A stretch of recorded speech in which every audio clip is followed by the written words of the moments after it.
Alright, what's happening, lads? It's time to do the matchmaking for UFC 322. The card is just over.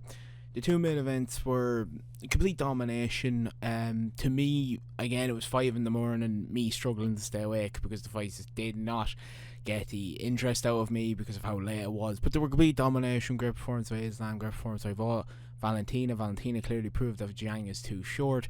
Obviously, the great two knockouts by Morales and Parates really kind of set this up. But enough of my shit talking, let's just get down to it. Tell us Carmelo. Now, Carmelo to me kind of got past the first challenge of Slava Claus, Burfich. I think the only real ones that you could possibly do are T-Rex and Trevor Peak, because T-Rex is obviously, the minute and a half to 2.5 minutes of pure doom, first round, then finished. Never goes to decision. I think that's something the UFC would like to see, because in 15 minutes, Carmelo kind of looks like he starts to fight in mud, strangely, or like quicksand. I don't really understand it. And then obviously Trevor Peak's hammer fist throwing madman for 15 minutes. That I think is probably fair. He's 1-1 in the UFC. I think it's probably fair to try and give him just above Barakov. A lot of these fighters have, obviously T-Rex submitted him in the first round. I think it's the way to do it. We're not going to waste too much time. I'm going to Sarsakayev. Sarsakayev, to me, has a few on the roster that I think he could fight. Michel Pereira seems like a realistic one. Of course, he's lost his last two. He's on a bit of a skid. Sarsakayev, to me, has still not looked good. It was a nice finish of Eric, but I thought for that fight, and the other Eric was, obviously, the odds don't really determine too much, but I still think it was a terrible performance, and he is starting to get a bit fraud checked, rushed in a bit too quickly. I think Pereira is someone who can beat him. Olachechek will definitely accept it to give him, and it just seems like a Chris Curtis fight all over. I think all three genuinely beat him, to be personally honest, maybe besides Pereira, but I'm sure the UFC will give him a higher test and really push him to go. Next we move into Klein. Now personally to me, Klein I think only has one fight, and that's at Inu. Inu's come back off injury, both kind of fighting for top 15. She's obviously beat Angela Hill. This is probably going to be a top 15 opportunity for her. So speaking normally, Inu's the only real fighter I can see. She's come back after an injury. She's on 2 wins. Let them duke it out. Whoever wins takes top 15, simple as. Next we go into Sabatini. Now I'm only picking Woodson for him. I think Woodson's long arms. See can he handle wrestling. If he can, Sabatini will clearly very much struggle with a striker. Jebba Maskell was the lock. He had a terrible fucking performance. I do not know what was going on. Usually he's not exposed to his flip-ups. Couldn't get it. Sabatini, I'm dominating every single position. Woodson could have the same fit, but I think Woodson's reach and distance could definitely do a lot to that fight. I think it's the only one to make logically in the wasteland of what this card is, from the lightweight to welterweight wasteland dimension outside the top 15, where anyone's in with a shout for anything. This seems realistic. Next we move into Kyle Dawkins. Now Kyle Dawkins obviously beat a very dejected GM3, but I could still see him being given either Edmund Shabazian or Christian Leroy Duncan. I think Kyle Dawkins has clearly got a lot of confidence back from going to the Regency and rebuilt his career. Great to see he's back again. Edmund Shabazian is someone who is on a massive winning streak, a lot of finishes, but always seems to lose to the top esh of 15. I can see it being either a 15 fight or very, very close to it. And Christian Leroy Duncan has been on a great form, great finish in his last fight in the Apex. I believe that one of these two will go. I'd love to see Duncan get it personally, just because I think that'll be a firefight for how long it goes. Probably wouldn't get out of the first round, but I think that's the right move for Kyle Dawkins. Next, we move into one of the biggest shocks in the card. Ethan let's call him Ethan. I don't know how you say a second, but Ethan. To me, Timmy Kachamba is probably the only person I give him. Someone with real UFC experience, someone who is 2-2 in the promotion, but I think it's realistic because Malcolm Wellmaker I think was being overhyped. A 34-year-old prospect did not really seem to fit what I was thinking about him. That was a terrible performance, greatly done by Ethan. Second fight in a week. He is someone I can see having a good fight against. So the likes of Timmy Kawamba, to get a more UFC experience and see was it a fluke or, was it worth it? Right, next we move into Erin Blanchfield. Now Erin Blanchfield's in a strange spot inside the UFC. She's in the purgatory of another division. A lot of this happens purgatory in so many divisions. She's in the purgatory of 125. I say she either takes the winner of Valentina Silva for the title and obviously gets the title shot. Or they could run back the Macy Barber fight if she beats Silva. They're the only real two things I can see. I can't see anything else for Blanchfield. I don't see why she dropped down to fight. No one wants to see her rematch Marin Ferro. There's no point. There's no progression in that. I think it's finally time to give her a title shot. But if you want to run the Macy Barber fight, I wouldn't be against it. We're Rob not seeing that, and it'll be nice to see. Next, moving to RoboCop, who I think before I've already thrown in Izzy against him, but I'm doing it again because I have a feeling Izzy on the name he's at now and for how washed he's looking, they're going to try and build someone off of him. Now, personally, I don't think RoboCop's probably the right move, but I wouldn't be too surprised if RoboCop comes in and they give him to him just to, knock him out and try and get him kind of out of the UFC. Next, you can see Roman Diaz. Roman Diaz is like, the contender, primarily top 15 man who never falls out. And then Ikram, I'm not going to try to pronounce the second name, I don't know how to do Ikram, he is good wrestling. I think that's a good test for RoboCop. I think any three of them make the most sense. There's only one fight for me for no Bo Nickel that I think every UFC fan wants to see, every MMA fan wants to see. Just give him sure a bullet. I don't really see what the point of not doing it is. You get a big Middle East pay-per-view, maybe even a main event if you're struggling that much on a fight night. A main event caliber, it could be. They're two big names. It would get viewership. I think it's the right move to do. MVP is another one I have penciled in, but I couldn't really see Bo accepting MVP, to be honest. And it doesn't really do anything for Bo. We know that he can't really go with strikers. I'd give him a wrestler. Let's see what happens. Next, moving to Juan Saint-Denis. Now, Juan Saint-Denis already had this fight, but it fell out because Joel Alvarez got injured. I believe that's Joel Alvarez again, because I can't see anything else for Juan Saint-Denis at the minute. He's not really on the top form to go up in the card. I think, personally speaking, I think it's pretty easy just to give him Joel Alvarez. I think Joel Alvarez will actually beat him as well. Next, moving to Carlos Prates. Now, Prates, as I said inside my tips video, he's the Grim Reaper. He's what I have on my shoulder. He's the killer. And personally speaking, Buckley is talking a lot of shit, but it was more towards Ian before their fight. But I wouldn't be surprised if Buckley wants to go against him. I think the fun fight everyone wants inside the UFC is Michael Morales, but to me it doesn't make any sense. But there's a possibility of it with the UFC maybe doing the interim belt, because Islam's probably going to move back down. I can't see Islam staying at 170. Maybe that's the interim belt fight. Maybe. I won't say it 100% will be, but it is a pencil opportunity. I will also mention Gabriel Bonfum here, who I think has a good chance of pushing into the top 15. Maybe not Prates level, but if the UFC want to pull the trigger, you never know. Okay, and then we move into Islam. Then we move into Morales himself. Maybe the winner of Ian Barral, Prates, or Shavkat. I think there's so many options here.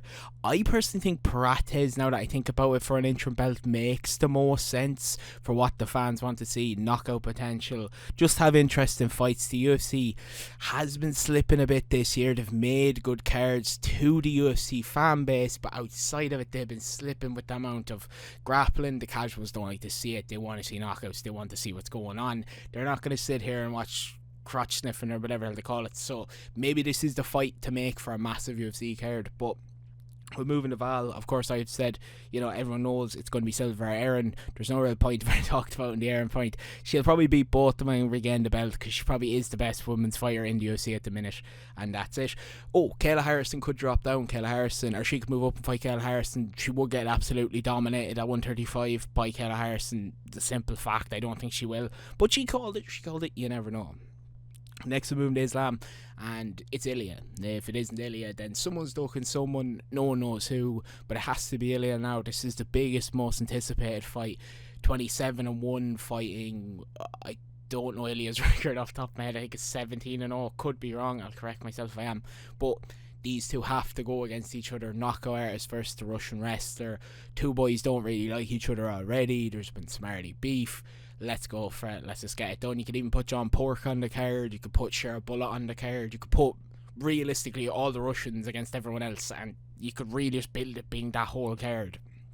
And we'll go into the losers. Now, Boris to me, Boris Korvov, Slava Claus. Personally, I just think he gets Harry Hardwick. I don't really think there's another fight that the UFC can give him at the minute. Might as well try give Harry Hardwick another chance in the UFC. These two seem evenly matched, and that seems realistic. From a comical, I've just realised they give him two fucking muscly, juiced up fucking lads, but Therese Finney or Dontel Johnson. Dontel Johnson has got his first win in the UFC, and it was against Dumas, who tapped before the choke was even fully in. He was basically tapping, like he let him get the choke and then just tapped. Very weird. But look, I think those are the only real two ones that make sense. Into Angela Hill, personally, I think they're just going to run back a rematch from her early career in 2020. She beat Lambume, and I think they're just going to run back the Lambume fight. Not sure who wins that one, but I think they're just going to run it back because it makes more sense. Lambume has looked a lot better. She's now 7-1 inside the UFC. Angela Hill has obviously had a record. She is the legend of the women. It would make sense. Run it back. Chepe, personally to me, I think they're just going to run back the Jack Jenkins fight, because Jack Jenkins only tapped because his arm snapped. He didn't even tap, his arm snapped, it was a verbal tap out. So yeah, that makes sense. They're just going to run that back. I think Jack Jenkins and him have both been on great form. Put down one of the Australian cards soon. Easy peasy. We'll move down to GM3, and this is sad to me because if there's no fans on the planet who are GM3, I must be the only one, because I still love Jeremiah Shah. I love the submission artist, but unfortunately I do have to admit the man needs to retire. These last 4 losses have looked genuinely terrible. The Brad Tavares fight may have been one of the worst fights I've ever seen in UFC history. I think it's probably just easier, hang it up, GM, go do grappling, go into karate combat or something. You can go get money doing boxing, something along those lines, bare knuckle. I'm sure you could do something along those lines. You don't have to fight in the UFC anymore. Please just retire. It's starting to get very sad. So we'll move into Wellmaker next, and I just think Hyder Emil is the only real option that makes sense. Wellmaker underperformed massively. I don't think there's anyone else that you can really throw against them. Hyder Emil's coming off 2 losses.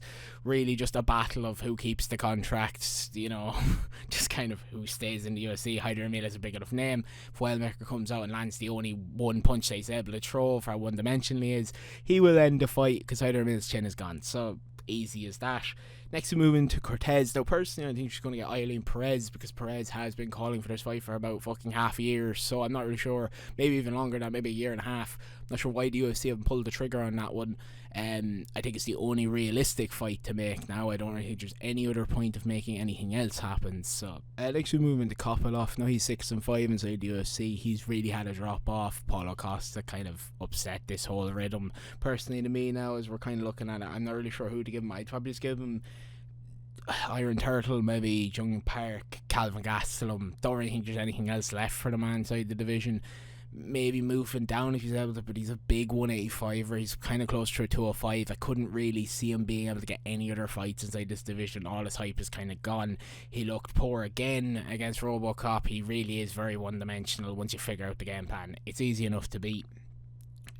Moving to Vieira, who also had a fucking terrible performance against Bo Nicola. A lot of these fighters didn't have good performances. He got shin to domed, absolutely hammered.